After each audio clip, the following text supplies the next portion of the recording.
हाय दोस्तों, कैसे आप लोग। मैं उम्मीद करता हूँ आप लोग ठीक हो गए। मिनिस्ट्री ऑफ ह्यूमन रिसोर्स की तरफ से एक बड़ी अपडेट आ रही है, बड़ी कार्रवाई कर रही है ह्यूमन रिसोर्स ने की है। उन्होंने कहा है कि जो कंपनी या कफील है जो वर्कर के हाउसिंग और ट्रांसपोर्ट का जो खर्चा नहीं देता है और कभी कभी देरी करता है, या एग्रीमेंट पे तो होता नहीं है हाउसिंग का खर्चा या ट्रांसपोर्ट का, उस पर लिखा जाता है एग्रीमेंट पे कि हाउसिंग फ्री, यानी रहना सहना फ्री, खाना पीना free, transport free, medical free, ये सारा चीज एग्रीमेंट पे लिखा जाता है। लेकिन बहुत सारे कंपनी इसको अमल में नहीं लाता है और बहुत सारे कंपनी का स्थिति इतना ठीक भी नहीं रहता है कि वो इस चीज को प्रोवाइड कर सके। काफी सारे ऐसे कंपनी को मैं जानता हूं, जब मेरे कंपनी से एग्रीमेंट होता है किसी कंपनी का, तो उसमें ये भी कहा जाता है, हम लोग बात करते हैं उसमें, तो कई सारे सऊदी है जो बताते हैं कि मेरे पास घर नहीं है, आप एक काम करो, मैं उसको दूसरे जगह घर दे दूंगा और उनको पैसा पे कर दूंगा। तो हम लोग भी मान जाते हैं, ठीक है तो कोई बात नहीं, आप पैसा पे कर रहे हो हर महीना, ठीक है। तो हर महीना की बात हम लोग करते हैं। यही बात ह्यूमन रिसोर्स ने कहा है कि अगर आप प्रोवाइड नहीं कर सकते, आपके पास सुविधा नहीं है, तो आप एक काम करें, कंपनी और स्पॉन्सर को कहा है कि आप एक काम करें, उनको हर महीना सैलरी के साथ जो ट्रांसपोर्टेशन का खर्चा होता है, जो मेडिकल का खर्चा होता है, या जो हाउसिंग रहने का जो खर्च होता है, वो आप पे कर दे हर महीना सैलरी के साथ। इससे क्या होगा, वो अपना व्यवस्था कहीं भी कर लेगा, ठीक है। नजदीकी आपके जो काम की जगह है वहीं पे नजदीकी उसी एरिया में वो अपना कर लेगा, या उनका जो दोस्त यार है उसके साथ रह ले, जहां भी रह सके वो रह सकता है।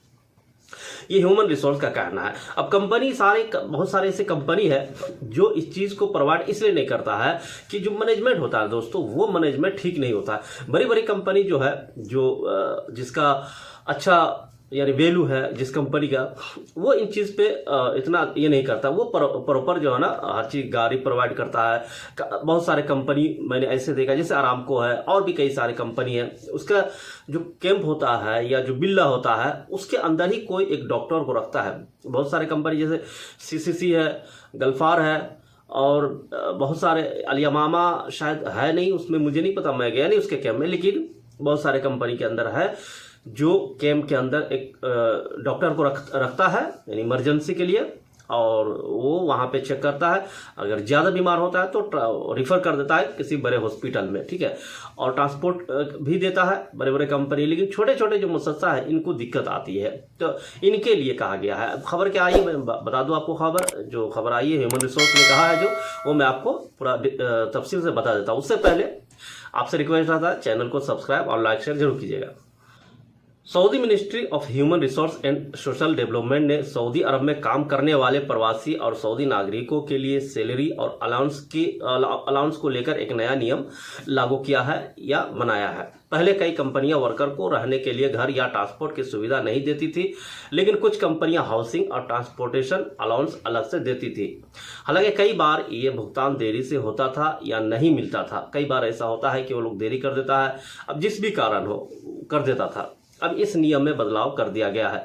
वर्कर को उनकी सैलरी के साथ ही हाउसिंग और ट्रांसपोर्टेशन अलाउंस मिलेगा। अगर किसी का कफील या कंपनी उसे रहने के लिए घर या ट्रांसपोर्ट सुविधा नहीं देती है, तो अब इसका पैसा सैलरी के साथ हर महीने मिलेगा उसको। ये नया कानून सऊदी अरब में काम करने वाले लाखों वर्कर के लिए राहत भरा साबित होगा।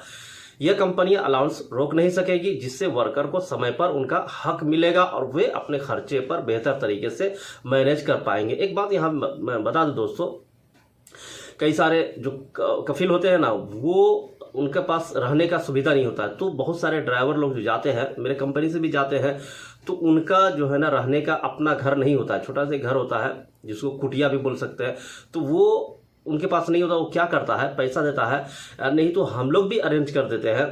2-3 विला है जो अरेंज किए हुए हम लोग, तो वहाँ पे एरिया वाइज होता है, किस एरिया में वो आदमी जा रहा है या किस एरिया में है, वो एरिया वाइज होता है, ठीक है। तो किस एरिया में है उसी हिसाब से हम लोग उसका घर का प्रोवाइड करवा देते हैं। कहीं पर भी बहुत सारे इंडियन लोग रहते हैं, उसमें ही एक जो खाट होता है दिलवा देते हैं भाई। खाट का 150-200 जो भी लगता है वो उनसे हम लोग बात करवा देते हैं। तो पैसा उनका लेना देना होता है। और एग्रीमेंट में जो होता है ना दोस्तों, एग्रीमेंट का जो मसला होता है, एग्रीमेंट में बहुत सारे चीज लिखा जाता है। वो जस्ट एक, अब ये समझिए कि वो अपना निभा रहा है कि हाँ मैंने लिख दिया है, अब देना न देना वो एक फॉर्मेलिटी होता है। जो कहा जाता है कि कानून तो है इस चीज़ के लिए, उसका फॉर्मेलिटी हम निभा रहे हैं भाई, बस ये होता है। तो इस पर साइन हो जाता है बस, और उसके आगे कुछ होता नहीं है। बाकी उनसे वीडियो बनवा लिया जाता है। जो आदमी आता है कि आप इस कंपनी में जा रहे हैं, आप ये जॉब में जा रहे हैं, ये सारी चीज़ बनवा लेता है, लेकिन जो एग्रीमेंट होता है उसको पूरी तरह से फॉलो नहीं किया जाता है। तो अब जा करके इस पर सख्ती कर रहा है ह्यूमन रिसोर्स, और इनको कहा गया है कि अगर आप ये सारी चीज़ नहीं दे सकते हैं तो पैसा आपको देना होगा, ठीक है। देखते हैं किस हद तक ये कामयाब होता है और किस हद तक किसको किसको मिलता है। हालांकि सबको तो नहीं ये देगा, हम भी जानते हैं, लेकिन ठीक है, ह्यूमन रिसोर्स का कहना है तो हो सकता है कि कामयाब हो जाइए, अमल करे।